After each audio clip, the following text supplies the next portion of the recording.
एक दिन आएगा जब आपकी रूह आपके बदन से निकल जाएगी, आपकी सांसों की डोर थम जाएगी, आपके दिल की धड़कन बंद हो जाएगी। और जब वो दिन आएगा, ये जमीनें, ये जायदादें सब आपके वारिसों की हो जाएंगी और आपको 2 गज जमीन के अंदर दफन कर दिया जाएगा। मार्केट में कपड़ा लेने जाते हो, बहुत नाप तौल के, बहुत देखभाल के कपड़ा लेते हो।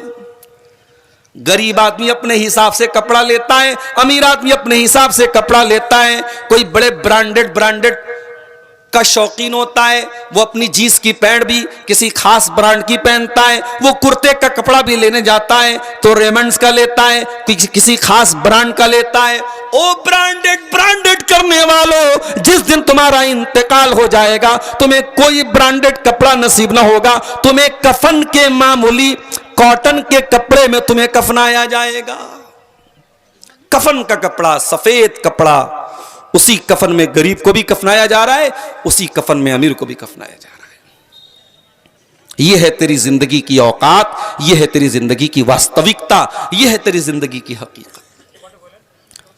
दो दुनिया में बड़ी शान से अपनी 4 व्हीलर से चला करता था, तेरी कार में एसी चला करती थी।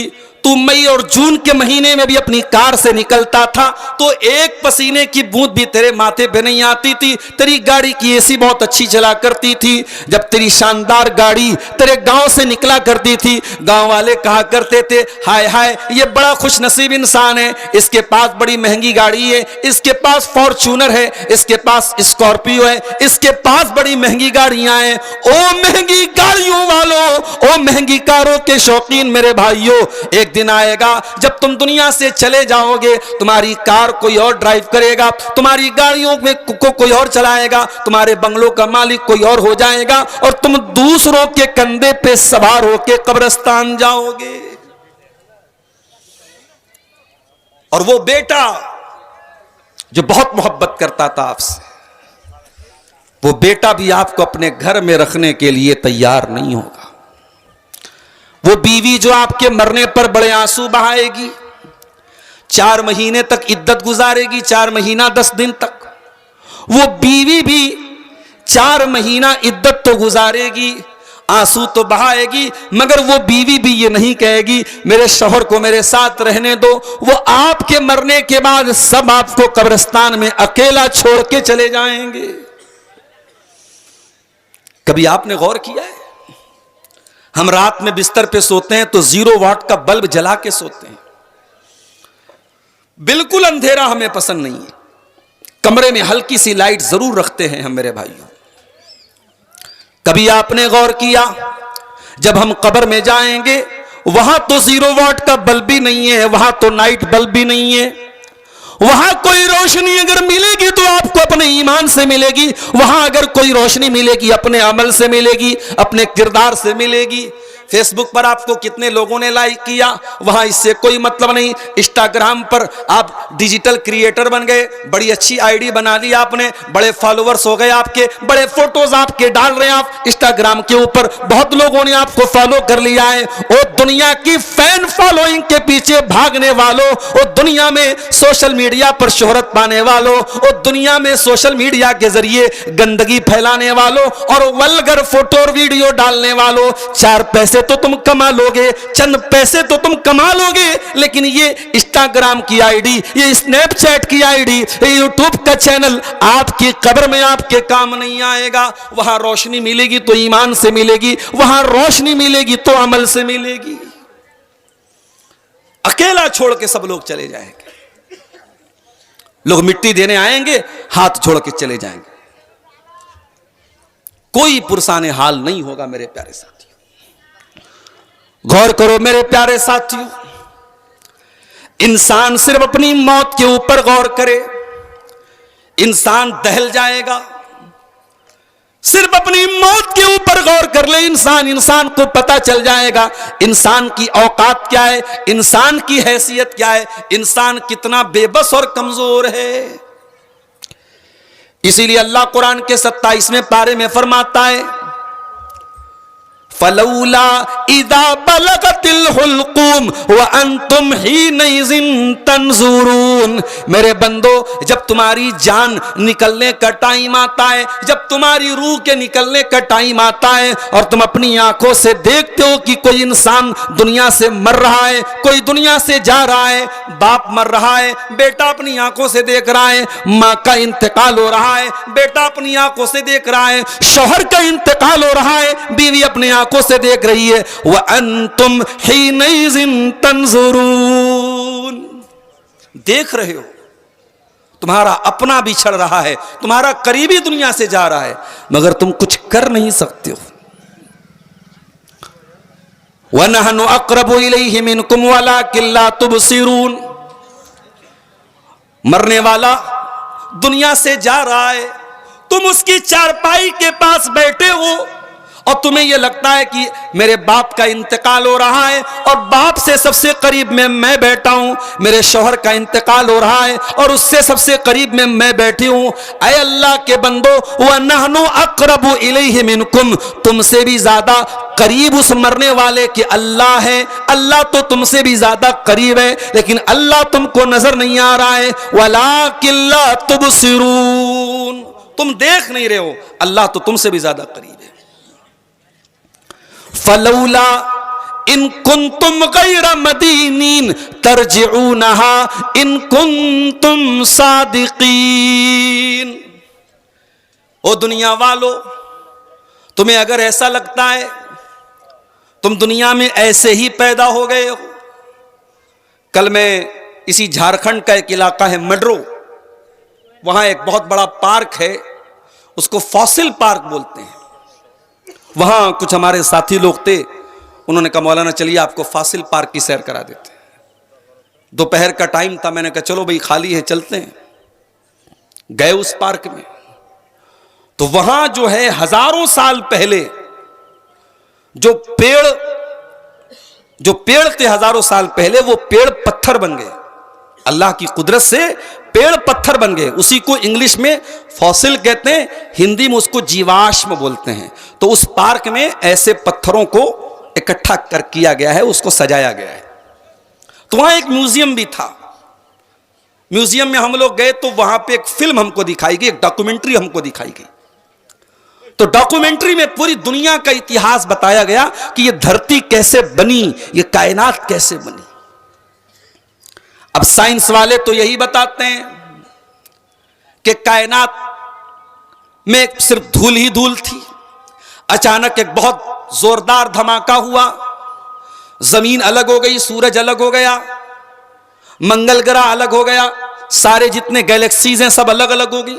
साइंस तो यही बोलती है ना, साइंस थोड़ी बोलती है कि अल्लाह ने बनाया है। तो साइंस ये कहते हैं सब कुछ अपने आप हो गया, अपने आप जमीन बन गई, अपने आप आसमान बन गया, अपने आप बारिश होने लगी, अपने आप जानवर पैदा हो गए, डायनासोर पैदा हो गए, फिर दुनिया में बंदर आया, फिर बंदर थोड़ा खड़ा होकर चलने लगा, फिर बंदर से इंसान बन गया, फिर इंसान थोड़ा और तरक्की याफ्ता हो गया। यही साइंस यही बताती। तो मैं वो डॉक्यूमेंट्री देख रहा था तो मुझे कुरान की आयत याद आ गई कि साइंस ये कहती है कि साहब आपके ऊपर कोई शक्ति नहीं है, आपके ऊपर कोई ताकत नहीं है। कुरान कहता है फलौला इन कुंतुम गैर मदीनीन, ऐ मेरे बंदो अगर तुम्हारे ऊपर कोई शक्ति नहीं है, तुम्हारे ऊपर कोई ताकत नहीं है, तुम्हें कोई बनाने वाला नहीं है, तुम्हें कोई पैदा करने वाला नहीं है, तो तुम मरने वाले को बचा के दिखा लो, तुम उसकी रूह को वापस करके दिखा लो। तरजिऊनहा इन कुंतुम सादिकीन, तुम मरने वाले की जान को वापस पैदा कर दो। नहीं कर सकते, नहीं कर सकते। आज तक दुनिया में मरने के बाद किसी इंसान को जिंदा नहीं किया जा सका है। जब तक अल्लाह ताला का हुक्म ना हो, मरने के बाद कोई दोबारा जिंदा। साइंस ने बहुत तरक्की कर ली, साइंस आज तक नहीं समझ पाई कि इंसान मर कैसे जाता है, इंसान की रूह कैसे निकल जाती है। तो ये जो जिंदगी है मेरे भाइयों, ये जिंदगी ऐसी कि इसमें गम आएंगे, इस जिंदगी में समस्याएं आएंगी, टेंशन आएंगी, और दुनिया में कुछ ऐसे भी लोग होते हैं जिनको रोजी रोटी की टेंशन है, किसी को बच्चों की टेंशन है, किसी को बीवी की टेंशन है। एक हस्ती ऐसी थी 1400 साल पहले, उनको अलग ही एक टेंशन थी। 1400 साल पहले अरब की धरती पर अल्लाह ने एक रसूल भेजा। अब्दुल्ला के घर में अब्दुल मुत्तलिब के पोते बन के आए, आमीना के पेट से पैदा हुए। उनका नाम था मोहम्मद सल्लल्लाहु अलैहि वसल्लम। अल्लाह ने उनको अपना आखिरी नबी बनाया। और अल्लाह के उस आखिरी नबी को क्या टेंशन थी मेरे भाइयों। कुरान कहता है फलअल्लका बाखिउन नफ्सका अला आसारिहिम इल्लम युमिनु बिहाज़ल हदीस असफा। ऐ नबी, दुनिया को कारोबार की टेंशन, दुनिया को रोजी रोटी की टेंशन, दुनिया को बाल बच्चों की टेंशन, और ऐ नबी आपको इस बात की टेंशन कि लोग ईमान कैसे ले आए, लोग हिदायत पर कैसे आ जाएं, लोग इस्लाम कैसे कबूल कर लें, लोग जहन्नम की आग से कैसे बच जाएं। फलअल्लका बाक़िउन नफ्सका अला आसारिहिम। ऐ नबी आपको तो लोगों के ईमान लाने की इतनी टेंशन है कि कहीं आप अपने आप को हलाक न कर दे, कहीं आप अपनी जान खत्म न कर दे, कहीं आपकी मृत्यु न हो जाए, कहीं आपका इंतकाल न हो जाए। उस नबी को एक ही टेंशन थी, अल्लाह के बंदे कैसे अल्लाह के रास्ते पे आ जाएं और कैसे जहन्नम की आग से बच जाएं। बारिश के मौसम में आप देखते होंगे जब हम लाइट जलाते हैं तो लाइट के आसपास कुछ कीड़े उड़ने लगते हैं, कुछ पतंगे उड़ने लगते हैं। आप जितना भी उनको मना करेंगे वो कीड़े बार बार उस लाइट के आसपास उड़ते रहेंगे, उड़ते रहेंगे, मरते रहेंगे, उड़ते रहेंगे।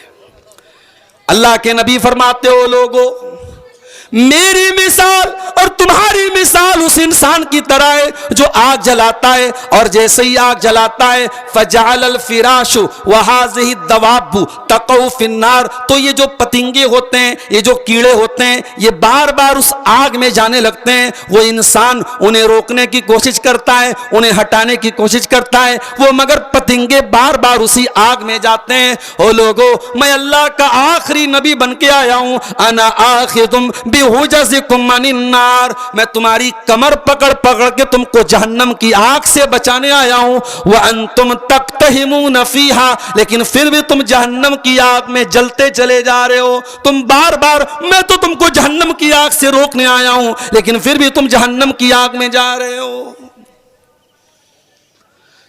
अल्लाह के नबी हमें जहन्नम से बचाने के लिए आए थे मेरे साथी। आपकी जिंदगी की सबसे बड़ी टेंशन यही थी। कभी हमारी आंखों से आंसू निकला है अपने नबी के लिए? कभी हम रोए हैं रात में अपने नबी को याद करके? हमारे नबी हमारे लिए रोया करते थे। सही बुखारी की हदीस है, रात का टाइम था, अल्लाह के प्यारे नबी कुरान पढ़ रहे थे, और कुरान पढ़ते पढ़ते सूरह मायदा की इस आयत पर पहुंचे। हजरत ईसा अलैहिस्सलाम अल्लाह से दुआ करते हैं और कहते हैं इन तुअज़्ज़िबहुम फ़इन्नहुम इबादुक व इन तग़फ़िर लहुम फ़इन्नका अंतल अज़ीज़ुल हकीम। ईसा अलैहिस्सलाम कहते हैं अल्लाह, अगर तू इनको अजाब देगा तो ये तेरे बंदे हैं, और अगर तू माफ कर देगा तो ऐ अल्लाह कौन तेरा हिसाब लेने वाला है, कौन तुझसे पूछने वाला है? तू ताकतवर है, तू हिकमत वाला है। थोड़ी देर के बाद अल्लाह के नबी ने कुरान की दूसरी आयत पढ़ी, जिसमें हजरत इब्राहीम अलैहिस्सलाम अल्लाह से कहते हैं फमन तबिअनी फइन्नहु मिन्नी वमन आसानी फइन्नका गफूरुर रहीम। ऐ अल्लाह, जो मेरी पैरवी करेगा, जो मुझे फॉलो करेगा, जो मेरे रास्ते पर चलेगा, वो तो मेरी इत्तिबा करने वाला है, वो तो मेरा मानने वाला है। और ऐ अल्लाह, जो मेरी नाफरमानी करेगा तो तू गफूरुर रहीम है, तू माफ कर देना, तू दरगुजर कर देना। अल्लाह के नबी ने सोचा ईसा अलैहिस्सलाम ने अपनी उम्मत के लिए दुआ मांग ली, इब्राहीम ने अपनी उम्मत के लिए दुआ मांग ली, मेरी उम्मत का क्या होगा? बुखारी के अल्फाज हैं, अल्लाह के रसूल रोने लगे, आंसू बहने लगे और हाथ उठाया और रोते हुए कहने लगे, अल्लाहुम्मा उम्मती, अल्लाहुम्मा उम्मती, अय अल्लाह मेरी उम्मत का क्या होगा, अय अल्लाह मेरी उम्मत का क्या होगा। नबी की आंख से आंसू गिरे और अल्लाह को कोई परवाह ना हो, ऐसा नहीं हो सकता। नबी की आंख से आंसू गिरे, अल्लाह ने फौरन जिब्रील को भेजा, ए जिब्रील मुझे तो सब पता है, जाओ नबी से पूछो क्यों रो रहे हैं। जिब्रील अमीन आते, मायुब की का या मोहम्मद, अय अल्लाह के नबी क्यों रो रहे हैं, क्या बात है, आपकी आंखों से आंसू क्यों बह रहे हैं। अल्लाह के नबी फरमाते हैं, ऐ जिब्रील मैं अपनी उम्मत के गम में रो रहा हूं, मैं अपनी उम्मत की टेंशन में रो रहा हूं, मेरी उम्मत का कयामत के दिन क्या होगा। अल्लाह ने फरमाया, ऐ जिब्रील जाओ मेरे नबी को बता दो, मेरे नबी से कह दो, इन्ना सनुर्दीका फी उम्मतिका वला नसूका, ऐ मेरे हबीब, ऐ मेरे आखिरी नबी, आपकी उम्मत के बारे में आपको टेंशन लेने की जरूरत नहीं है, आपको परेशान होने की जरूरत नहीं है। ऐ नबी हम आपकी उम्मत के बारे में आपको खुश कर देंगे, आप परेशान ना हो। यह थी नबी की टेंशन। सलाम उस पर जो उम्मत के लिए रातों को रोता था, सलाम उस पर जो फर्शे खाक पर जाड़े में सोता था, सलाम उस पर के जिसके घर में चांदी थी न सोना था, सलाम उस पर के टूटा बोरिया जिसका बिछौना था। हमें तो वो नबी मिले हैं मेरे प्यारे साथी, उस नबी को टेंशन भी रहती थी तो अपनी उम्मत की टेंशन रहती थी। लक़द जाअकुम रसूलुम मिन अनफुसिकुम अज़ीज़ुन अलैहि मा अनित्तुम हरीसुन अलैकुम। ओ लोगो हमने तुमको ऐसा रसूल दिया है, ऐसा नबी दिया है जो जान से बढ़ के तुमसे प्यार करते हैं, जो तुमसे बहुत मोहब्बत करते हैं। अज़ीज़ुन अलैहि मा अनित्तुम, तुम तकलीफ में पड़ जाओ, मेरे नबी को ये गवारा नहीं है, मेरे नबी को ये बर्दाश्त नहीं है। अभी तरावी की नमाज आपने पढ़ी कि नहीं रमजान में? ये तरावी नबी ने 3 दिन पढ़ाई थी और बुखारी की रिवायत है, तीनों दिन सहाबे किराम की बड़ी भीड़ आ गई मस्जिद में। पहले दिन थोड़े लोग आए, दूसरे दिन ज्यादा लोग आ गए, तीसरे दिन पूरी मस्जिद भर गई। इसका मतलब कि सहाबा को शौक था। अभी तक तरावी की नमाज नहीं होती थी, लेकिन जब नबी ने पढ़ाई नमाज ये, तो सहाबा बड़े शौक के साथ आए और उन्होंने तरावी की नमाज पढ़ी। आज हमारा हाल क्या है? शुरू रमजान में तरावी की नमाज होती है, मस्जिद भरी रहती है, फिर जैसे जैसे रमजान गुजरने लगता है तरावी की नमाज में तादाद कम होने लगती है और कहीं कहीं तो बहुत कम हो जाती है, कहीं कहीं बिल्कुल लोग बहुत कम हो जाते हैं। हम तो तरावी की नमाज से भागते हैं, हम तो इबादत से जी चुराते हैं। सहाबे किराम का जज्बा देखो मेरे प्यारे भाइयों, अल्लाह के प्यारे नबी ने 3 दिन तरावी की नमाज पढ़ाई। रमजान की 23वीं रात को आपने पहली तरावी पढ़ाई, बहुत सारी भीड़ आ गई सहाबा की। फिर 25वीं रात में आप आए तो उससे ज्यादा सहाबा की भीड़ आ गई। फिर 27वीं रात को आप आए तो और ज्यादा भीड़ आ गई, मस्जिद भर गई तमाम सहाबे किराम की। चौथी रात में, 29वीं रात में जब अल्लाह के नबी आए तो सहाबा इंतजार करने लगे कि अल्लाह के नबी आएंगे, और अल्लाह के नबी सल्लल्लाहु अलैहि वसल्लम नहीं आए। पूरी रात गुजर गई, फजर की नमाज का टाइम आया, अल्लाह के प्यारे नबी मस्जिद में आए। ओ मेरे सहाबा, मुझे मालूम था तुम रात भर मेरा वेट करते रहे, मेरी प्रतीक्षा करते रहे, मेरा इंतजार करते रहे, मुझे मालूम था, मैं जानबूझ करके नहीं आया। अय अल्लाह के नबी, हमें तो बहुत अच्छा लग रहा था, हमने तो 3 दिन तक आपके साथ ये नमाज पढ़ी थी, हम तो आज भी पढ़ना चाहते थे, आप क्यों नहीं आए रात में? हम तो रात भर आपका इंतजार करते रहे, आपने तरावी की नमाज हमको क्यों नहीं पढ़ाई? आपने फरमाया, ऐ मेरे सहाबा, तुम्हारा जज्बा मैंने देखा, तुम्हारा शौक मैंने देखा, मैं डर गया कि कहीं ये नमाज फर्ज ना हो जाए। अगर ये फर्ज हो जाएगी तो तुम इसको निभा नहीं पाओगे, मुश्किल हो जाएगी। इस डर से मैंने छोड़ दिया, मैंने 3 दिन पढ़ा के छोड़ दिया। मैं डर गया कि कहीं ये नमाज फर्ज ना हो जाए। अल्लाह अकबर। नबी को अपनी उम्मत का इतना ख्याल है कि कहीं ये नमाज फर्ज ना हो जाए, और मेरी उम्मत के लिए परेशानी न बन जाए। उसके बाद अल्लाह के रसूल ने तरावी की नमाज जमात के साथ नहीं पढ़ाई। हजरत उमर का दौर आया तो हजरत उमर ने लोगों से कहा कि अल्लाह के रसूल ने तरावी की नमाज इसलिए जमात से 3 दिन के बाद पढ़ाना बंद कर दिया था कि कहीं फर्ज ना हो जाए। अब फर्ज होने का डर खत्म हो गया है, लिहाजा दोबारा जमात से तरावी की नमाज होनी चाहिए। फिर हजरत उमर ने फिर से तरावी को स्टार्ट कराया और वहां से लेके आज तक उम्मत तरावी की नमाज जमात के साथ पढ़ती है। तो अल्लाह के नबी को टेंशन होती थी अपनी उम्मत की।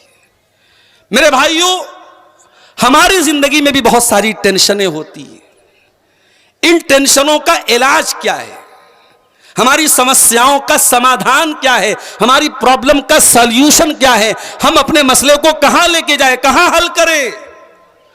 तो आज की मेरी तकरीर का जो टॉपिक है वो यही है कि इस्लाम में गम का इलाज क्या है, इस्लाम में टेंशन का इलाज क्या है। हमारी जिंदगी में जो समस्याएं आती हैं, जो टेंशन आती है, उनका इलाज हमारे नबी ने, हमारे अल्लाह ने, हमारे कुरान ने क्या बताया। आइए हम कुरान और हदीस की रोशनी में तलाश करने की कोशिश करते हैं। मेरे प्यारे साथियों, अगर आप अपने गम को दूर करना चाहते हैं, अगर टेंशन को दूर करना चाहते हैं, तो कुरान कहता है पहला काम क्या करना है? तौहीद पर आना है। अगर आप एक अल्लाह के मानने वाले, अगर आप तौहीद पे चलने वाले, दुनिया की बड़ी से बड़ी मुसीबत आ जाए, बड़ा से बड़ा गम आ जाए, आपका कुछ भी बिगड़ने वाला नहीं है। फ़अक़िम वजहक लिद्दीन हनीफ़ा फितरतल्लाहिल्लती फ़तरन्नास अलैहा। ऐ मेरे नबी, आप अपना चेहरा उस अल्लाह की तरफ कर लीजिए जिस अल्लाह ने पैदा किया है। और ऐ मेरे नबी, ये तौहीद ही इंसान की फितरत है, जिस फितरत पर अल्लाह ने पैदा किया है। अल्लाह ने हमें तौहीद पर पैदा किया है। दुनिया में बच्चा पैदा होता है तौहीद पर पैदा होता है। दुनिया में आने के बाद कोई मूर्ति की इबादत करने लगता है, कोई पत्थर की इबादत करने लगता है, कोई ईसा मसीह की इबादत करने लगता है। दुनिया में आने के बाद लोग शिर्क करते हैं, लेकिन अल्लाह ने जो प्राकृतिक तौर पर, जो नेचुरल तौर पे हमें पैदा किया है, मेरे प्यारे साथियों, तौहीद पर पैदा किया है। इसलिए इस्लाम यह कहता है तौहीद को अपना लो, एक अल्लाह की इबादत करने वाले बन जाओ, तुम्हारी जिंदगी में चैन आ जाएगा, सुकून आ जाएगा। अल्लज़ीना आमनू वलम यल्बिसू ईमानहुम बिज़ुल्मिन उलाइका लहुमुल अम्नु वहुम मुहतदून। ऐ मेरे बंदो, तुम ईमान वाले बन जाओ और अपने ईमान में शिर्क की मिलावट मत करो, शिर्क की मिलावट मत करो। मुझे मालूम है, मैं साहेबगंज और पाकुड़ के इलाके में हूं। यहां अल्हम्दुलिल्लाह हमारी अहले हदीसों की तादाद बहुत अच्छी तादाद है और हमारे यहां शिर्क को बिदअत ना के बराबर है। लेकिन हां, मैं ये भी बता दूं आपको कि कहीं कहीं जिहालत की वजह से अब अहले हदीसों के यहां भी शिर्क व बिदअत की गुमराही अब आने लगी है। कहीं कहीं अहले हदीसों के यहां भी अब तावीज पहना जाने लगा है। अब कहीं कहीं हमारे यहां भी बदअकीदगी वाली चीजें आने लगी हैं। बिल्ली ने रास्ता काट दिया तो कहीं कहीं हमारे लोग भी अपनी गाड़ी रोक लेते हैं, बिल्ली ने रास्ता काट दिया। कहीं कहीं हमारे घर की औरतें भी, औलाद नहीं हो रही है और किसी ने कहा फला दरगाह पे चली जाओ, तो दरगाह पे जाने के लिए भी तैयार हो जाती हैं। मेरे प्यारे भाइयों, मेरी माँ और बहनों, तौहीद का मतलब यही है कि मर जाओ, कट जाओ, मगर तौहीद से समझौता नहीं करना है। पेशानी झुकेगी तो अल्लाह के सामने झुकेगी, अल्लाह के सिवा किसी और के ऊपर भरोसा नहीं करना है। इसलिए कि दुनिया में कौन है, अल्लाह ताला जिसको देना ना चाहे कौन है उसको दे सकता है, और अल्लाह जिसको देना चाहे कौन ऐसा है जो रोक सकता है। हम लोग नमाज में सलाम फेरने के बाद एक दुआ पढ़ते हैं, अल्लाहुम्मा ला मानिया लिमा आतैता वला मोतिया लिमा मनाता वला यनफउज़ल जद्द मिनकल जद्द। ऐ अल्लाह, तू जिसको दे दे उसको कोई रोकने वाला नहीं है, तू जिसको रोक दे उसको कोई देने वाला नहीं है। और ऐ अल्लाह, बड़े से बड़ा मकाम व मर्तबे वाला, बड़े से बड़ी पोस्ट वाला, बड़े से बड़े ओहदे वाला, ऐ अल्लाह, तेरे मुकाबले में किसी की पोस्ट उसके काम नहीं आएगी। यह है तौहीद का मतलब। अगर टेंशन दूर करना है जिंदगी से तो तौहीद पर आ जाओ मेरे प्यारे साथियों। याकूब अलैहिस्सलाम को देखो, उनका बेटा यूसुफ अलैहिस्सलाम अपने भाइयों की साजिश का शिकार हो गया। भाइयों ने ले जाके कुएं में डाल दिया। याकूब अलैहिस्सलाम को पता था मेरा बेटा जरूर एक दिन वापस आएगा। मेरे बच्चे ने ख्वाब देखा था कि 11 सितारे मुझको सजदा कर रहे हैं, सूरज मेरे आगे सजदा कर रहा है, चांद मेरे आगे सजदा कर रहा है। याकूब अलैहिस्सलाम को पता था कि जरूर मेरे बेटे का ख्वाब पूरा होगा। यूसुफ अलैहिस्सलाम लापता हो गए। याकूब अलैहिस्सलाम अपने बच्चे को याद करके रोने लगते हैं और कहते हैं, या असफा ला यूसुफ, हाय मेरा यूसुफ, हाय मेरा यूसुफ। लोग कहने लगते हैं, ऐ याकूब अलैहिस्सलाम क्यों याद करते हो यूसुफ को, क्यों याद करते हो यूसुफ को? यूसुफ को याद कर करके कहीं खत्म ना हो जाना, कहीं हलाक ना हो जाना। हजरत याकूब अलैहिस्सलाम कहते हैं, इन्नमा अश्कू बस्ती व हुज़नी इलल्लाह। ऐ अल्लाह मैं शिकवा करता हूं तो तेरी बारगाह में करता हूं, ऐ अल्लाह मैं आंसू बहाता हूं तो तेरे आगे बहाता हूं। इसलिए मेरे प्यारे साथियों, अगर टेंशन को दूर करना है तो तौहीद वाले बन जाओ, एक अल्लाह के ऊपर ईमान रखने वाले बन जाओ।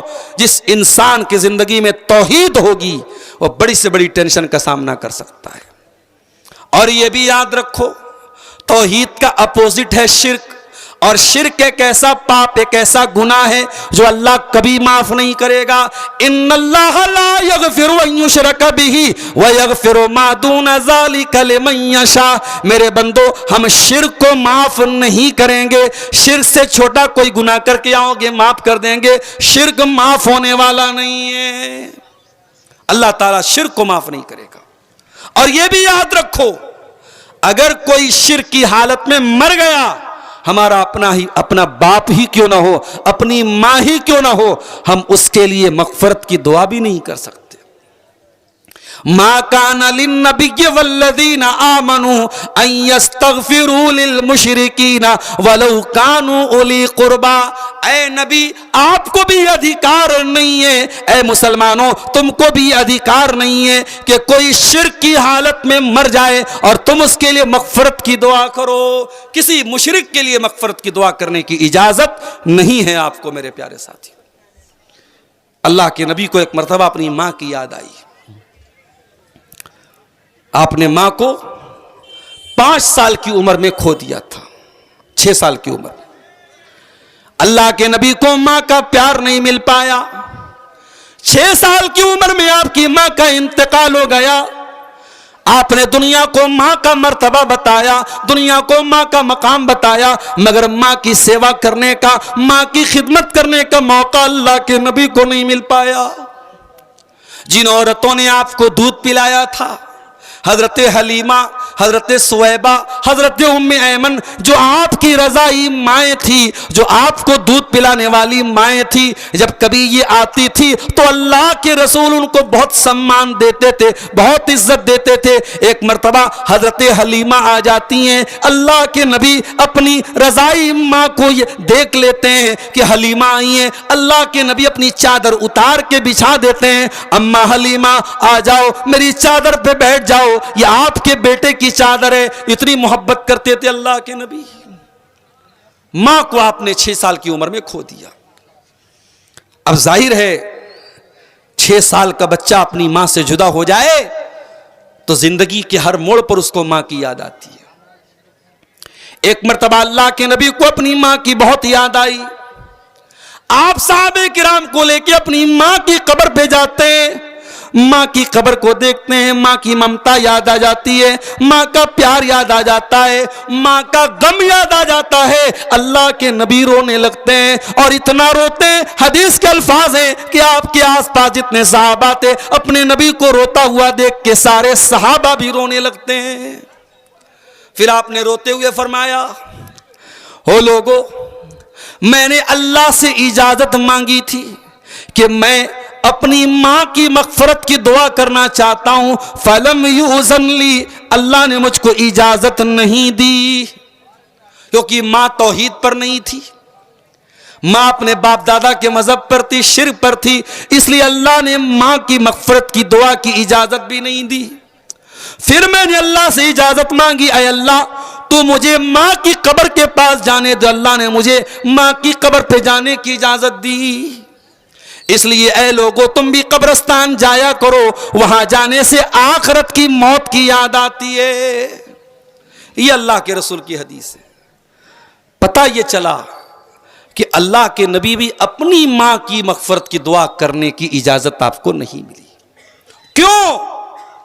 क्योंकि अल्लाह ताला के यहां शिर्क एक ऐसा पाप है, एक ऐसा गुनाह है जो माफ नहीं किया जाएगा, और शिर्क करने वाला अगर दुनिया से चला गया उसी हालत में, तो उसकी मगफरत की दुआ भी मेरे भाइयों आप नहीं कर सकते। सोचो मेरे प्यारे साथियों, कितनी बड़ी बदनसीबी की बात है, एक इंसान की मां का इंतकाल हो जाए, एक इंसान के बाप का इंतकाल हो जाए, और वो जब दुआ के लिए हाथ उठाए तो अपने बाप के लिए दुआ न कर पाए, अपनी मां के लिए दुआ न कर पाए।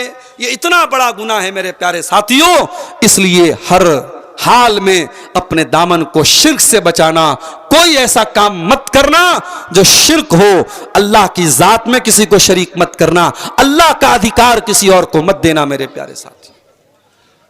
अभी एक वीडियो मैंने देखा, एक बच्चा था, जवान लड़का था, अपनी मां को चूम रहा था। जवान लड़का अपनी मां का पैर चूम रहा था, और ऐसे अंदाज से चूम रहा था, ऐसा लग रहा था मां के आगे सजदा कर रहा है। ये अमल भी ठीक नहीं है मेरे प्यारे साथियों। मां का सम्मान करने की इजाजत इस्लाम ने दी है, लेकिन मां का पैर चूमना और ऐसे अंदाज में चूमना, ऐसा लगे कि आप मां को सजदा कर रहे हैं, इस बात की इस्लाम में इजाजत नहीं है। वह अन्नल मसाजिद लिल्लाहि फला तदऊ मअल्लाहि अहदा। ऐ लोगों, कान खोल करके सुन लो, सजदा करना सिर्फ अल्लाह के लिए जायज है, किसी और के आगे सजदा नहीं कर सकते। अभी रमजान में मैं कर्नाटक में था, गुलबर्गा शहर में था। वहां एक बहुत बड़ी कब्र है, मजार है, दरगाह है, उसको बोलते बंदा नवाज। जैसे अजमेर की जो दरगाह है उनको बोलते गरीब नवाज, ऐसे ही गुलबर्गा की जो दरगाह है उसको बोलते बंदा नवाज। बंदा नवाज का मतलब बंदों को देने वाला। उनका ये अकीदा है कि ये जो बाबा हैं सबको देते हैं। तो वहां जो बंदा नवाज के मानने वाले हैं, तो वो अपनी दुकानों का नाम लिखते हैं केबीएन। केबीएन का मतलब क्या है? खाजा बंदा नवाज। तो हमारे अहले हदीस भाई भी तो एक से एक मजेदार होते हैं। तो एक अहले हदीस भाई ने कहा कि ये केबीएन का मतलब मालूम है मौलाना? मैंने कहा क्या मतलब है इसका? तो बोले इसका मतलब है कोई भरोसा नहीं। केबीएन, कोई भरोसा नहीं। और जो लोग लिखते केजीएन, तो केजीएन का मतलब कोई गारंटी नहीं। वो तो ये मतलब ले रहा है खाजा गरीब नवाज, मगर हमारे अहले हदीस भाई उसकी फुल फॉर्म क्या बनाए? कोई गारंटी नहीं। अच्छा, कुछ लोग लिखते हैं वाई के जी नहीं, या खाजा गरीब नवाज, तो उसकी उन्होंने क्या बनाया? यकीनन कोई गारंटी नहीं। तो ये है, ये अकीदा हमारा है, अल्लाह तबारक व तआला के सिवा कोई हमारा गरीब नवाज नहीं है, कोई बंदा नवाज नहीं है, कोई दस्तगीर नहीं है मेरे प्यारे साथी। आज उम्मत को कहां लेके चले गए मेरे भाइयों? इन बुजुर्गों की कब्रें बना के उनके ऊपर सजदा किया जा रहा है, चादर चढ़ाई जा रही है, औरतों का रेला लगा हुआ है, औरतों की लाइन लगी है। कान खोल के सुन लो मेरे प्यारे साथियों, दुनिया का सबसे बड़ा पाप शिर्क है। इन्न शिर्क लजुल्मुन अज़ीम। अगर टेंशन से बचना है, अगर गम से बचना है, अगर परेशानी से बचना है, तो सबसे पहले शिर्क से बचना पड़ेगा। अपने दामन को शिर्क से बचाना होगा। तो ये पहली चीज होगी। इस्लाम में गम का इलाज क्या है? तौहीद को अपना लीजिए मेरे प्यारे साथियों।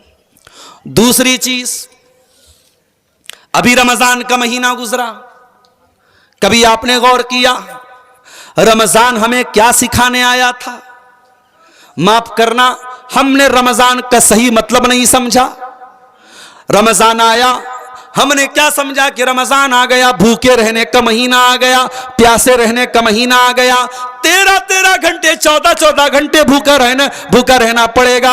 हो लोगों, रमजान भूखे रहने का नाम नहीं है, रमजान प्यासे रहने का नाम नहीं है। रमजान का असल मकसद क्या है? आओ अल्लाह से पूछते हैं। अल्लाह फरमाता है, या अय्युहल्लज़ीना आमनू कुतिबा अलैकुमुस्सियामु कमा कुतिबा अलल्लज़ीना मिन क़ब्लिकुम लअल्लकुम तत्तकून। ऐ ईमान वालो, ये रमजान का रोजा इसलिए फर्ज किया गया है ताकि तुम अल्लाह से तकवा वाले बन जाओ, अल्लाह का तकवा तुम्हारे अंदर पैदा हो जाए, अल्लाह का डर पैदा हो जाए। पता ये चला रमजान हमें तकवा सिखाने आया था।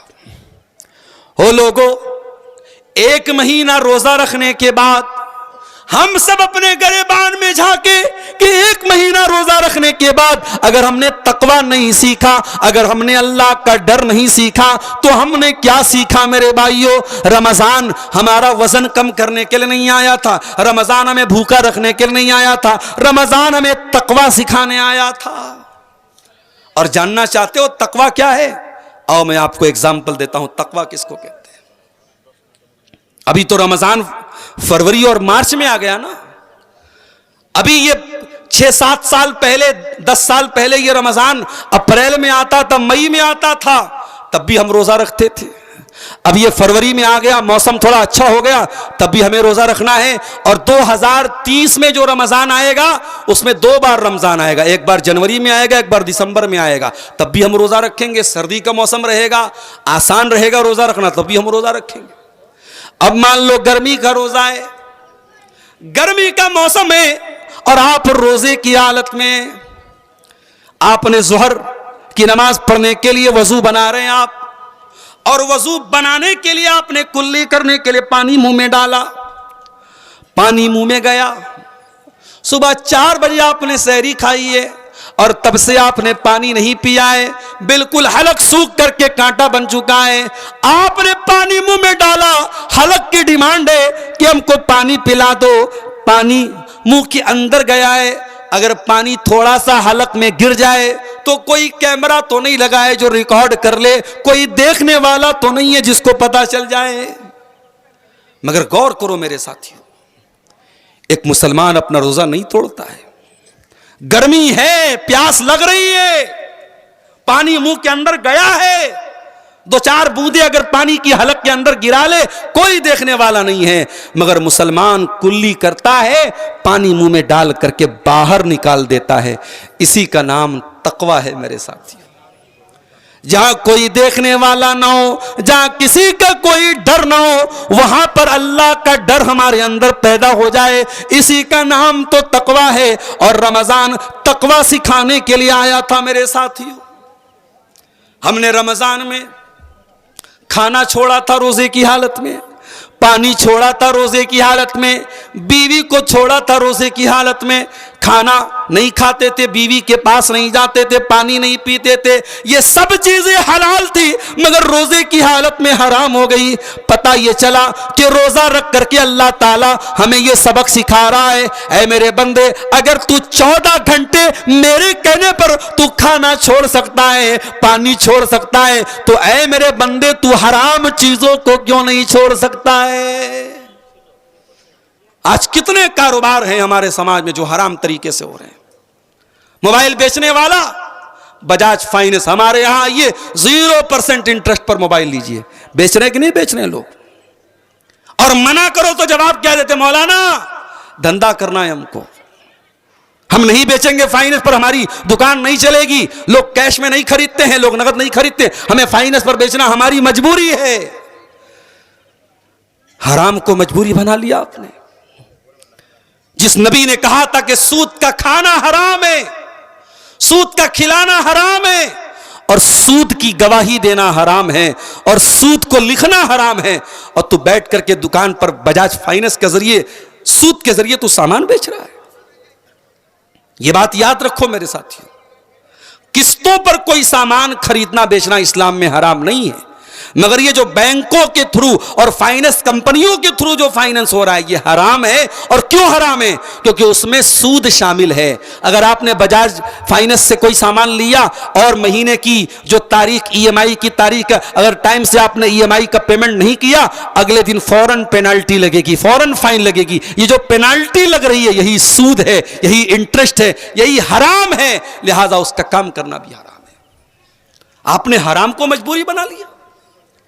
मेरे प्यारे साथियों, तकवा का मतलब यही है, हराम का मौका मिल रहा है, हराम का चांस मिल रहा है, मगर हराम चीजों से अपने दामन को बचा लिया जाए, इसी का नाम तो तकवा है। और एक महीना का रोजा रख करके हमने तकवा को सीखा है। अगर एक महीने का रोजा रखने के बाद आज कलियाचक के बाजारों में मुसलमान लड़कियां बेपर्दा घूम रही हैं, अगर आज पाकुड़ की मार्केट में मुसलमान लड़के नजरबाजी कर रहे हैं, आज साहिबगंज की मार्केट में अगर बेपर्दगी और बेहयाई हो रही है, इसका मतलब यह हुआ कि हमने एक महीने के रोजे से कुछ नहीं सीखा। मेरे भाइयों, तकवा, तकवा कहते किसको है? हजरत उमर फारूक रज़ी अल्लाह ताला अन्हु एक मर्तबा हजरत उबई बिन काब से पूछते हैं, ऐ उबई बिन काब, तकवा किसको कहते हैं? हजरत उबई बिन काब ने कहा, ऐ अमीरुल मोमिनीन, हल मररत बितरीक़िन ज़ाति शौका, क्या आपका गुजर कभी ऐसे रास्ते से हुआ है जहां कांटेदार झाड़ियां हो, जहां कांटेदार रास्ते हो? हजरत उमर ने कहा, हुआ तो है। कहा कि ऐसे रास्ते से अगर आपको गुजरना होगा, कैसे गुजरेंगे आप? हजरत उमर ने कहा, मैं कपड़े को समेट लूंगा, दामन को बचा लूंगा और दामन को बचा बचा के रास्ता तय करूंगा। कहा अमीरुल मोमिनीन, इसी का नाम तो तकवा है कि रास्ते में, जिंदगी के रास्ते में गुनाहों के कांटे आएंगे, शैतान के कांटे आएंगे, नफ्स के कांटे आएंगे। इन तमाम कांटों से अपने दामन को बचाना, इसी का नाम तकवा है। ओ मेरे नौजवानों, मैं जानता हूं आज हम नौजवानों की बात तो कर रहे हैं, लेकिन ताली एक हाथ से नहीं बजती है। आज लड़कों को हम अकेले जिम्मेदार करार नहीं दे सकते हैं। अगर लड़का किसी से चैटिंग कर रहा है तो सामने कोई लड़की भी तो है, एक हाथ से तो ताली नहीं बज रही है। अगर आज लड़के गलत काम कर रहे हैं तो कहीं ना कहीं लड़कियां भी इन्वॉल्व हो रही हैं, अगर लड़कियां गलत काम कर रही हैं तो कहीं ना कहीं लड़के भी इन्वॉल्व हो रहे हैं। मैं जानता हूं बहुत मुश्किल हो गया है आज के दौर में एक नौजवान को अपने कैरेक्टर की हिफाजत करना। कॉलेज में लड़का पढ़ रहा है, लड़कियां साथ में पढ़ रही हैं, परफ्यूम लगा करके, आधे अधूरे कपड़े पहन करके जिस्म की नुमाइश कर रही हैं। ऐसे माहौल में एक लड़का उसी कॉलेज में पढ़ रहा है, अपनी नजर की हिफाजत करना, अपने कैरेक्टर की हिफाजत करना उस लड़के के लिए एक चैलेंज है, एक मुश्किल है। मगर इसी मुश्किल हालात में अपने दामन को गुनाह से बचाना, इसी का नाम तकवा है। मेरे प्यारे साथियों, आप याद रखिए, इसी धरती पे हमें और आपको रहना है, इसी माहौल में रहना है और इसी माहौल में रह करके हमें अपने दामन को गुनाह से बचाना है और इसी का नाम तकवा है। मेरे प्यारे साथियों, कभी आप कुरान में यूसुफ अलैहिस्सलाम का वाकया उठा के देखिए।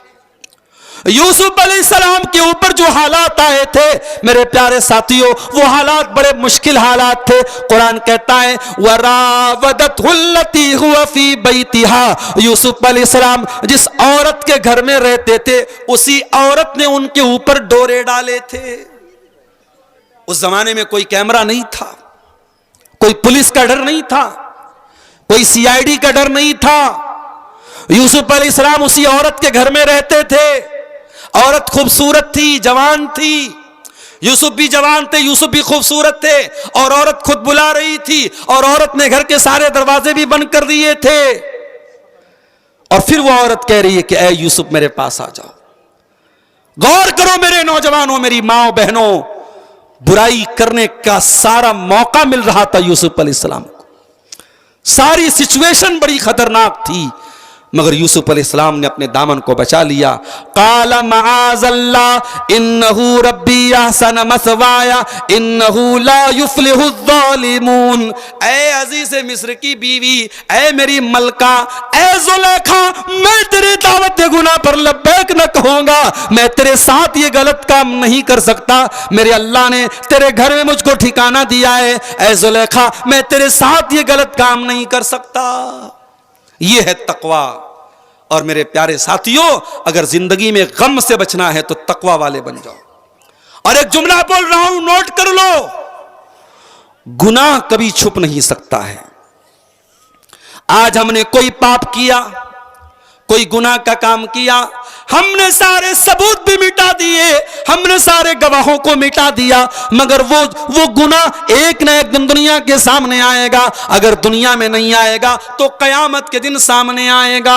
वो धरती बोलेगी, यौमइज़िन तुहद्दिसु अख़बारहा, जिस धरती पर बैठ के हमने गलत काम किया था, वो धरती बोलेगी, हत्ता इज़ा मा जाऊहा शहीदा अलैहिम समउहुम, हमारा कान बोलेगा, कान से क्या क्या तुम बातें सुनते थे, वह अबसारुहुम, हमारी आंखें बोलेंगी, हमने आंखों से क्या क्या देखा था।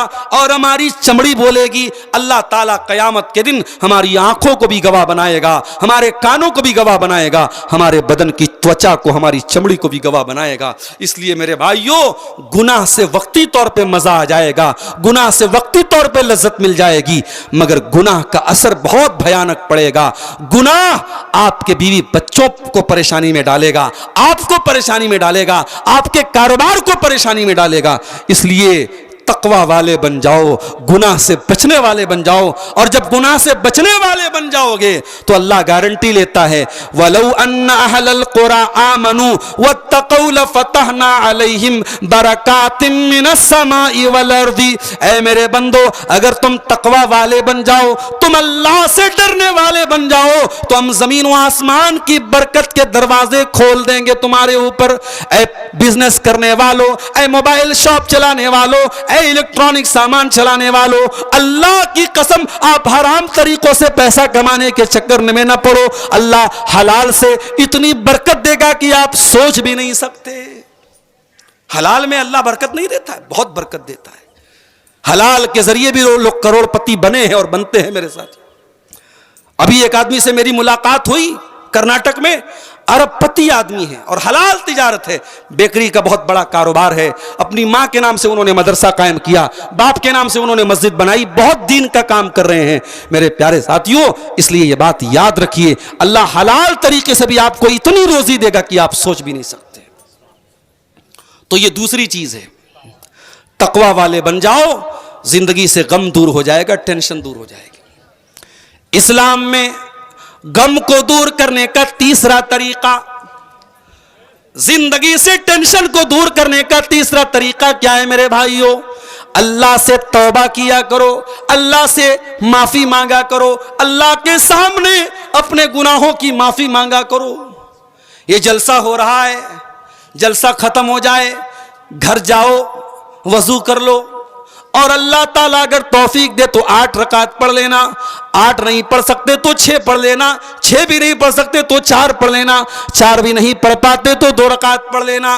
रात का सन्नाटा है, रात का सुहाना वक्त है, 2 रकात तहज्जुद की नमाज पढ़ लेना और अल्लाह के सामने बैठ जाना और अल्लाह से अपने गुनाहों की माफी मांग लेना, अल्लाह से तौबा कर लेना। मेरे प्यारे साथियों, ये तौबा भी आपकी बहुत सारी मुसीबतों को दूर कर देगी। अभी रमजान में ताक़रातों में हमने क्या दुआ मांगी थी? अल्लाहुम्मा इन्नका अफ़्वुन तुहिब्बुल अफ़्व फ़अफ़ु अन्ना।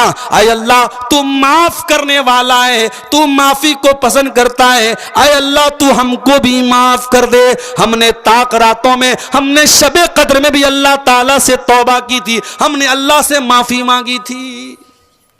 इसलिए मेरे प्यारे साथियों, तौबा किया करो, क्योंकि ये बात नोट कर लो कि हमारे ऊपर जितनी मुसीबतें आती हैं वो हमारे अपने करतूतों का फल होती हैं, अपने कामों की सजा होती है। वमा असाबकुम मिन मुसीबतिन फबिमा कसबत अयदीकुम। ऐ मेरे बंदो, तुम्हारे ऊपर जो भी मुसीबतें आती हैं वो तुम्हारे अपने करतूत का नतीजा होती हैं, अपने गुनाहों की सजा होती है।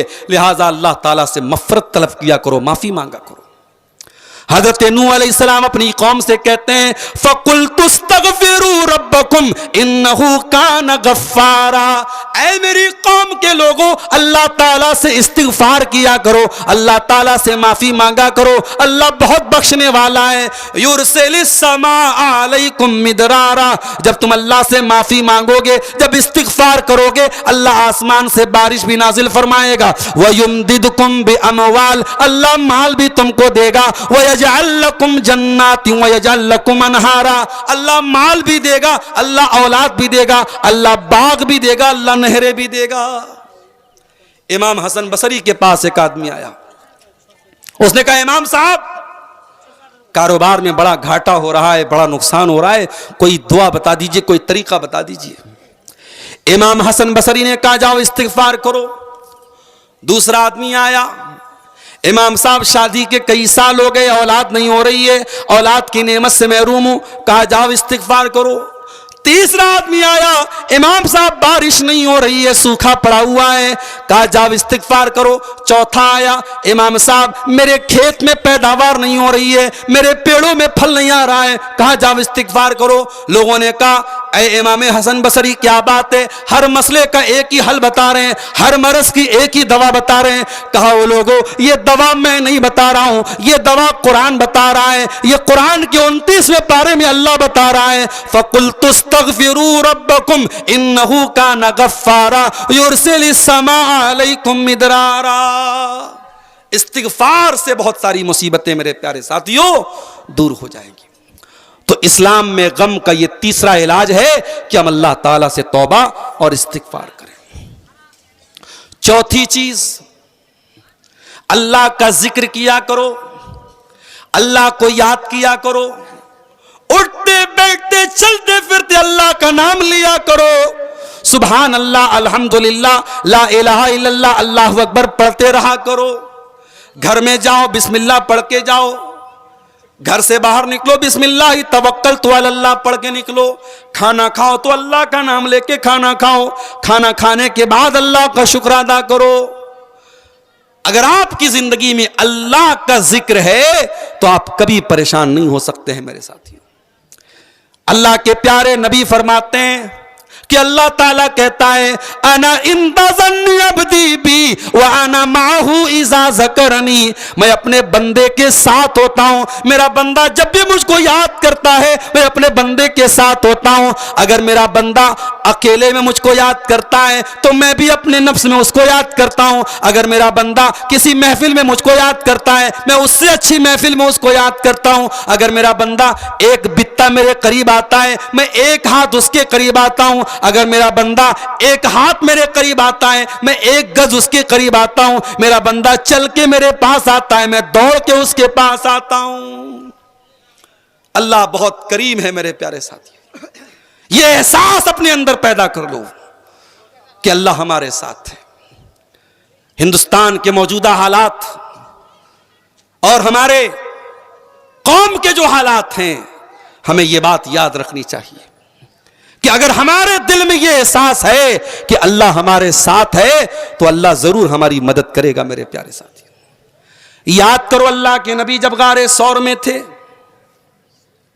अल्लाह के प्यारे नबी जब गारे सौर में थे अपने अबू बकर सिद्दीक के साथ, अपने दोस्त के साथ, कुरान कहता है इल्ला तंसुरुहु फक़द नसरहुल्लाहु इज़ अख़रजहुल्लज़ीना कफ़रू सानी अस्नैनि इज़ हुमा फ़िल ग़ार इज़ यक़ूलु लिसाहिबिही ला तहज़न इन्नल्लाहा माना।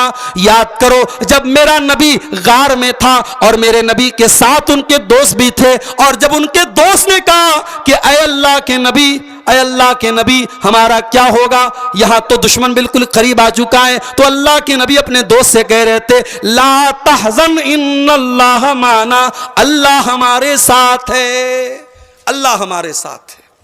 अगर आप अल्लाह वाले हैं अल्लाह आपके साथ रहेगा। मेरे प्यारे साथियों, यह अकीदा बना लो, यह सोच बना लो, यह मेंटालिटी बना लो कि अल्लाह हमारे साथ है। यह सोच अगर बन गई तो इंशाअल्लाह कभी मायूस नहीं होगे मेरे प्यारे साथियों। और यह भी याद रखो अल्लाह के लिए कोई चीज इम्पॉसिबल नहीं है। अभी एक सवाल आया मेरे पास कि हमारे यहां चांद अलग निकलता है, सऊदी अरब में चांद अलग निकलता है। सऊदी अरब में एक दिन पहले ईद होती है, हमारे यहां एक दिन बाद ईद होती है। तो जब हम ताक रातों में जागते हैं तो सऊदी अरब में लोग नहीं जागते हैं, जब वहां जागते हैं तो हम नहीं जागते हैं। तो एक साथ अलग अलग जगह पे ताक रात कैसे हो सकती है? अगर लैलतुल कद्र है तो एक ही टाइम होगी। सऊदी अरब में अलग लैलतुल कद्र और इंडिया में अलग लैलतुल कद्र कैसे होगी? तो मैंने समझाने के लिए एक मिसाल दी। मैंने कहा अच्छा ये बताओ कि अल्लाह के रसूल फरमाते कि जब सूरज डूबता है तो अल्लाह के अर्श के आगे सजदा करता है। यह अल्लाह के नबी की सही हदीस है कि सूरज जब डूबता है तो अल्लाह के अर्श के आगे सजदा करता है। अब जब इंडिया में सूरज डूबा, जब हमारे यहां मगरिब का टाइम हुआ, तो दुनिया में कहीं और फजर का टाइम भी हो गया, वहां सूरज निकल रहा है। कहीं रात भी है, कहीं सुबह भी है। दुनिया में ऐसी टाइमिंग है कि हमारे यहां जब सूरज डूब रहा है तो कहीं निकल रहा है। तो अब इस हदीस का क्या मतलब लेंगे आप? अल्लाह के नबी तो फरमा रहे सूरज जब डूबता है अल्लाह के आगे सजदा करता है। इसका मतलब यह हुआ कि अल्लाह ताला कोई काम कैसे करता है इस पर हमें सवाल उठाने की कोई जरूरत नहीं है। अल्लाह हर चीज पर कादिर है मेरे प्यारे साथियों। अल्लाह कब कैसे क्या मदद कर देगा अपने बंदे की, बंदा सोच भी नहीं सकता है मेरे साथियों। इसलिए मेरे प्यारे साथियों अपनी तौहीद को मजबूत कीजिए। मूसा अलैहिस्सलाम का वाकया सुना के बाद खत्म कर रहा हूं। मूसा अलैहिस्सलाम जा रहे थे अपनी कौम को लेकर के, और पीछे फिरौन आ रहा था लश्कर लेकर के, और सामने दरिया था, समुंदर था, पानी था। कुरान कहता है फलम्मा तरा अल जमानी काला सहाब मूसा इन्ना लमुदरकून। जब फिरौन और मूसा अलैहिस्सलाम का आमना सामना हो गया, जब दोनों लश्करों का आमना सामना हो गया, तो मूसा अलैहिस्सलाम के साथियों ने कहा ऐ मूसा सामने पानी है, पीछे फिरौन का लश्कर है, भागने का कोई रास्ता नहीं है, अब तो हम पकड़ लिए जाएंगे, अब तो हम गिरफ्तार हो जाएंगे। काला कल्ला इन्न मई रब्बी सयहदीन। मूसा अलैहिस्सलाम ने कहा ऐसा कभी नहीं हो सकता, मेरा अल्लाह मेरे साथ है, मेरा रब मेरे साथ है, वो जरूर कोई ना कोई रास्ता निकालेगा।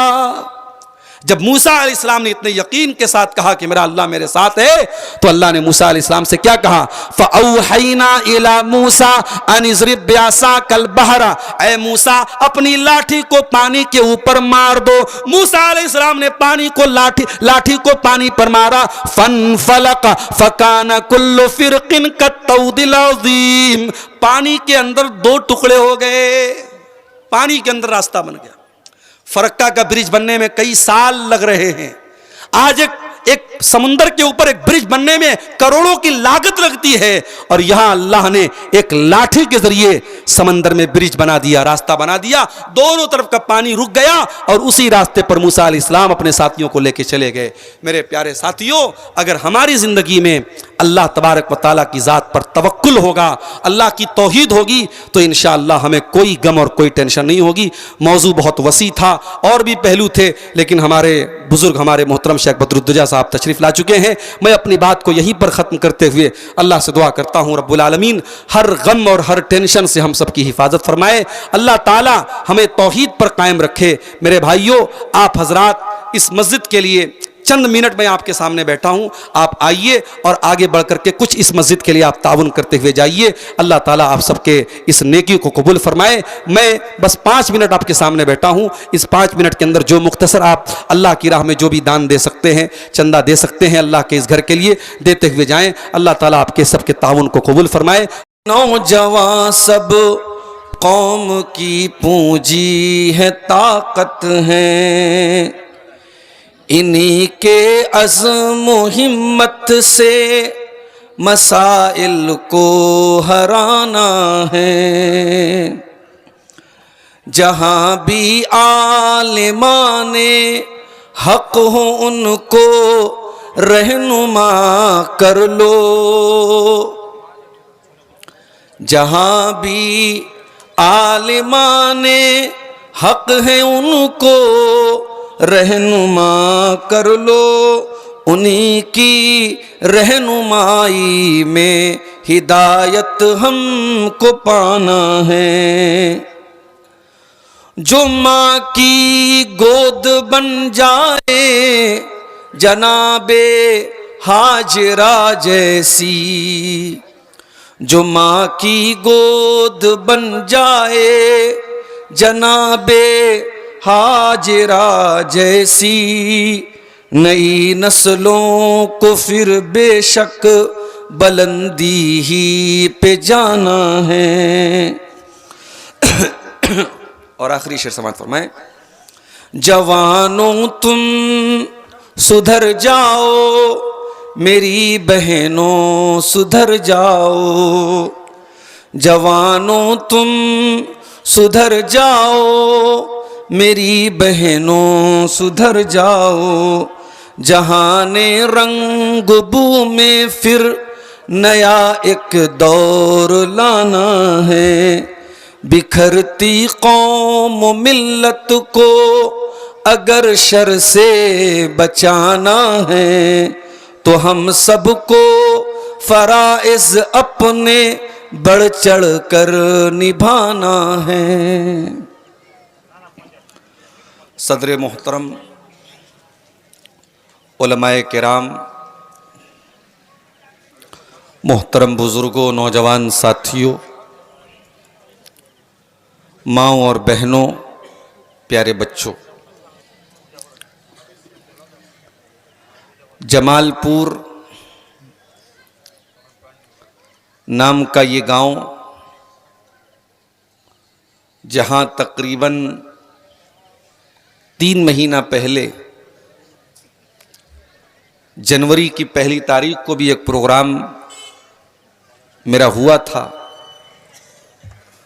और सख्त सर्दी के बावजूद आप हजरात भी उस प्रोग्राम में आए थे और बहुत अच्छा प्रोग्राम वो हुआ था। आज का ये प्रोग्राम ईद उल फित्र के त्यौहार के फौरन बाद रखा गया, और अल्लाह का शुक्र है कि आज का प्रोग्राम भी बहुत अच्छा चल रहा है। बहुत सुकून के साथ आपने मुझसे पहले भी उलमा को सुना है, इंशाअल्लाह मुझको भी सुनेंगे, और मेरे बाद हम सब के बहुत ही बुजुर्ग और बंगला ज़ुबान के बहुत मशहूर मुक़र्रिर शेख बदरुद्दुजा नदवी हफ़िज़हुल्लाह को भी आप समाअत फरमाएंगे। आज का ये प्रोग्राम मस्जिद की तामीर व तरक्की के लिए हो रहा है। मुझसे पहले जो मौलाना तकरीर कर रहे थे, वो आपके सामने मस्जिद के लिए चंदा भी कर रहे थे, अपील भी कर रहे थे। मैं चंदा तो नहीं करूंगा, लेकिन इतना ज़रूर कहूंगा कि आप हजरात भी बढ़ चढ़ करके हिस्सा लें, और तकरीर के ख़त्म होने के बाद लास्ट में आप मेरे ज़रिए भी इस मस्जिद का ज़रूर कुछ ना कुछ ताउन करके जाएं। अल्लाह के घर का मामला है, मस्जिद का मामला है। आप जो भी इस मस्जिद की तामीर में ताउन करेंगे, इंशाअल्लाह वो आखिरत में आपके लिए ज़ख़ीरा बनेगा। आप दुनिया में बहुत सारी जगहों पे पैसा लगाते हैं इन्वेस्टमेंट करने के लिए। कोई सोना खरीदता है, कोई चांदी खरीदता है, कोई ज़मीन खरीद के छोड़ देता है। इन मस्जिदों में दिया जाने वाला हमारा जो भी चंदा है, जो भी ताउन है, दान है, वो आखिरत के लिए इन्वेस्टमेंट है मेरे भाइयों। दुनिया का इन्वेस्टमेंट कुछ साल हमारे काम आएगा, लेकिन आखिरत में किया जाने वाला इन्वेस्टमेंट परमानेंट होगा, हमेशा हमारे काम आएगा। इसलिए इसको बिल्कुल आप हल्के में मत लीजिए, और बढ़ चढ़ करके जो अल्लाह ने आपको ताकत दी है, हैसियत दी है, आप ज़रूर इसमें हिस्सा लीजिए। अल्लाह से दुआ है रब्बुल आलमीन हमें अपने इस घर की तामीर व तरक्की में हिस्सा लेने की तौफीक अता फरमाए, आमीन। मेरे भाइयों, अल्लाह ताला ने इस दुनिया का सिस्टम ऐसा बनाया है, इस दुनिया का निज़ाम ऐसा बनाया है कि इस दुनिया में किसी को भी ऐसी जिंदगी आज तक नहीं मिली है जिसमें कोई गम ना आए, कोई टेंशन ना आए, कोई समस्या ना आए, कोई संकट ना आए। जिंदगी है तो समस्याएं आएंगी, प्रॉब्लम्स आएंगी। कोई कितना भी पैसे वाला है, कोई बहुत करोड़पति आदमी है, कभी ना कभी वो भी रोता है, कभी ना कभी उसकी आंखों से भी आंसू आते हैं। खुशी के साथ दुनिया में हजारों गम भी होते हैं। कहीं बजती है शहनाई, कहीं मातम भी होते हैं। वअन्नहु अज़हका व अबका, अल्लाह तबारक व तआला तुम्हें हंसाता भी है, तुम्हें रुलाता भी है। तुम्हारी जिंदगी में खुशी के मौके भी आते हैं, तुम्हारे चेहरे पर मुस्कुराहट भी आती है, तुम अपने बच्चों के साथ, बीवी के साथ इंजॉय भी करते हो। और कभी ऐसा भी होता है कि जिंदगी में तकलीफ आ जाती है, हादसा आ जाता है, एक्सीडेंट हो जाता है, कोई मर जाता है, कोई नुकसान हो जाता है, तुम्हें रोना पड़ जाता है, तुम्हारी आंखों से आंसू बह जाते हैं। वअन्नहु हुवा अज़हका व अबका, अल्लाह की जात ही तुम्हें हंसाती है और अल्लाह ही तुमको रुलाता है।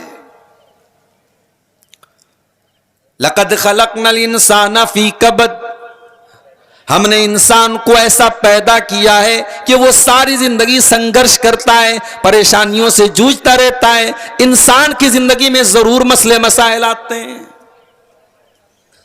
किसी के साथ कम है, किसी के साथ ज्यादा है, लेकिन जिंदगी में है जरूर मसले मसाइल। अगर आप ऐसी जिंदगी चाहते हैं जहां कोई दुख ना आए, कोई समस्या ना आए, कोई टेंशन ना आए, कोई परेशानी ना आए, ऐसी जिंदगी दुनिया में मेरे भाइयों नहीं मिल सकती है। ऐसी जिंदगी अगर मिलेगी तो जन्नत में मिलेगी। कुरान कहता है जब जन्नती जन्नत में जाएंगे और जन्नत की नेमतों का मजा हासिल करेंगे तो जन्नतियों की जबान से निकलेगा वक़ालुल हम्दुलिल्लाहिल्लज़ी अज़हबा अन्नल हज़न इन्ना रब्बना लगफ़ूरुन शकूर। ऐ अल्लाह तेरा करम है, तेरा शुक्र है, तूने हमको जन्नत में पहुंचा दिया। ऐ अल्लाह इस जन्नत में कोई गम नहीं है, कोई टेंशन नहीं है। दुनिया में जरूर कुछ ना कुछ गम है। आज आप जवान हैं, खूबसूरत हैं, स्मार्ट हैं, हैंडसम हैं, स्नैपचैट से फोटो ले रहे हैं, इंस्टाग्राम पे फोटो डाल रहे हैं, फेसबुक पे फोटो डाल रहे हैं। एक दिन ऐसा आएगा ये आपके काले काले बाल सफेद हो जाएंगे, ये आपके खूबसूरत चेहरे पर सिलवटें और झुर्रियां पड़ जाएंगी, आपकी खूबसूरती खत्म हो जाएगी। आप चाहे लड़का हो चाहे लड़की हो, एक दिन ऐसा आएगा वो कमजोर हो जाएगा, वो बूढ़ा हो जाएगा, उसकी जवानी खत्म हो जाएगी, उसकी सुंदरता खत्म हो जाएगी। आज बहुत दौलत है आपके पास, बहुत ऊंचे ऊंचे मकानों में आप रहते हैं, बड़ी जायदादें आपके पास है, बड़ी प्रॉपर्टी आपके पास है,